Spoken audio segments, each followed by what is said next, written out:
Oui, le moment est enfin venu. Après en avoir parlé il y a plusieurs mois, le manga Dragon Quest a été adapté une nouvelle fois en série animée. On parle quand même de Fly. Donc, on parle quand même de Fly, une œuvre qui avait été adaptée dans les années 90 et qui a été réadaptée en 2020. Une œuvre qui nous fait fortement penser à Dragon Ball, que ce soit dans les dessins, que ce soit dans l'histoire, puisque Akira Toriyama a participé au chara design des jeux vidéo et que l'auteur de Dragon Quest, le dessinateur, s'est inspiré logiquement des travaux d'Akira Toriyama.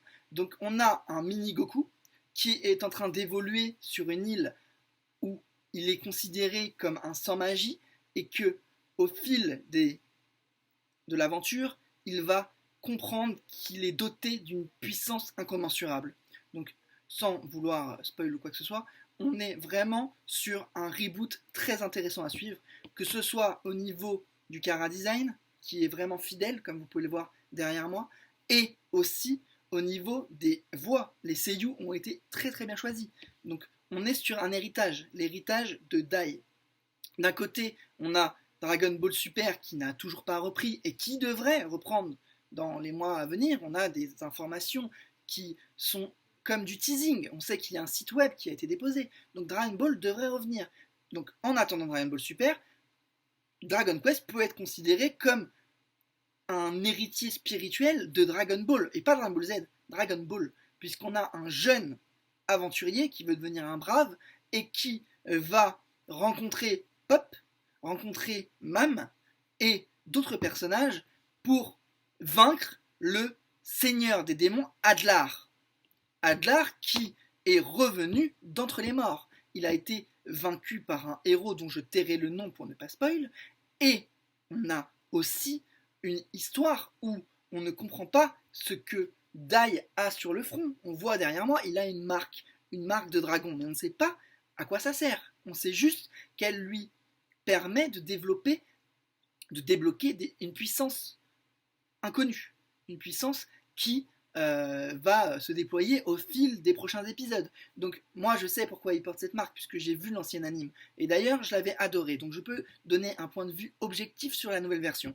Donc certes, et on reste bien sur la thématique du certes, il y a eu de la 3D dans l'épisode 3 de mémoire. Donc la 3D qui était en fait un hommage au jeu vidéo, pour montrer que si le jeu vidéo avait été adapté et non pas le manga, on aurait pu avoir quelque chose dans 3D qui reflèterait les jeux vidéo. Certes, je ne suis pas fan des animes en 3D, je l'ai déjà dit, je ne suis vraiment pas fan. Mais bon, c'était pas très dérangeant dans cet épisode-là, et après, il n'y avait plus du tout 3D. Jusqu'à on prie pour qu'il n'y en ait pas. Donc, on est sur une réalisation impeccable.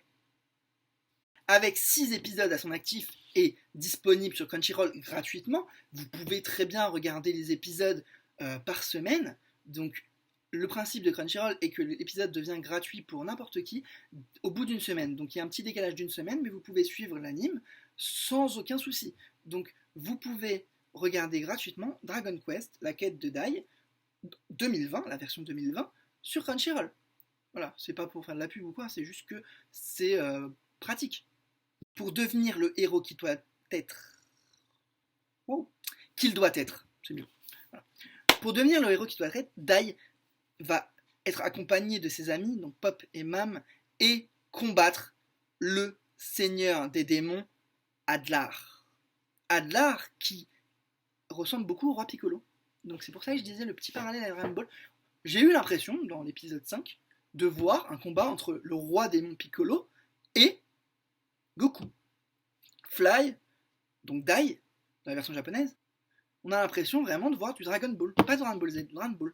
Du vrai Dragon Ball. Le Dragon Ball qu'on a aimé, le Dragon Ball qu'on a aimé découvrir. Et on a l'impression que justement, peut-être parce que c'est de la même époque aussi, Dai ressemble beaucoup à Goku, que ce soit dans les dessins, mais aussi dans la personnalité.